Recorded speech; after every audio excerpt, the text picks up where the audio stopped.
கெட்டு போன நார்த்தங்காய் அடியை திறந்தா ஒரு நாத்தம் அடிக்குமே, அந்த நாத்தம் வந்தா உன் தம்பி வரான்னு அர்த்தம். ஏங்க இப்படி பொறாம போடுறீங்க? அவன் சென்ட் போட்டிருக்காங்க. அது என்ன சொந்த செண்டா, ஊர்ல உள்ளவன்டா ஓசு வாங்கின செண்டு, பண்ணி வாடை தானே வரும். மாமா செண்டு போடுற என்னைய உன் மேல குண்டு போட வச்சிடாத. நான் வாழ நினைக்கிறேன்.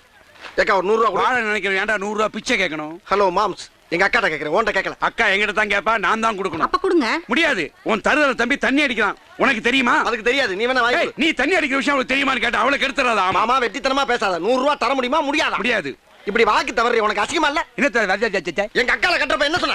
உங்க அக்கால கரெக்ட் பண்ணி கொஞ்சம் ஒன்னையும் கடைசி வரைக்கும் வச்சு கஞ்சி ஊத்தி காசுடா சொல்லி இந்த பஞ்சோட பிஞ்சு நெஞ்சில ஆசை வளர்த்த நியாயம் வந்தங்க நீ. இன்னைக்கு பேச்ச மாத்திரம் நியாயமா அது? நீ என்ன கட்டாலும் நான் தர மாட்டேன். அப்ப என் பழைய அக்கால திருப்பி கொடு. என்னது பழைய அக்காவா? ஆமா, தாலி கட்டும்போது ஃப்ரெஷ்ஷா இருந்தால அந்த அக்கால கொடு. அதை எப்படி இப்ப கொடுக்க முடியும்? அப்ப 100 ரூபா கொடு. 100 ரூபா இல்ல. அப்படியே மாமா, அப்ப வாக்கா போலாம். எங்க? எங்க அம்மா வீட்டுக்கு. எதுக்கு? நீ இனிமே தனியா ஈர துணியோட பட்டா தான் உனக்கு அறிவு. இந்தாடா இந்தாடா. அது இத முதல்ல கொடுத்துக்கலாம்ல. ஈர துணியினால தான் சாக்கடிச்ச மாதிரி இருக்கு உனக்கு. ஆமா. 500 ரூபா.